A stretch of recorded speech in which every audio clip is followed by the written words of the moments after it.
আসসালামু আলাইকুম। খুব সুন্দর করে ৭ দিনের ঈদের ছুটি শেষ করে আজকে ঢাকায় প্রথম দিন, মানে কর্মজীবন আজকে থেকে শুরু আবার। আজকে ফার্স্ট অফিস। সবার আগে আমি ব্যাক করলাম, কারণ আমি বাড়ি গেছিলাম সবার আগে।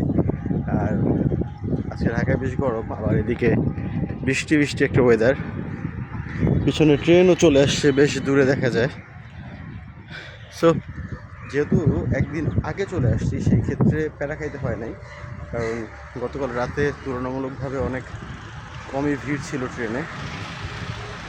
আর আমি এসে নামছিলাম হচ্ছে এয়ারপোর্ট রেলওয়ে স্টেশনে, এখানেই নামছি। সো আলহামদুলিল্লাহ খুব সুন্দর একটা সময় কাটছে ৭ দিন বাসায়। ৭ দিন পর আজকে আবার অফিস ব্যাক করলাম।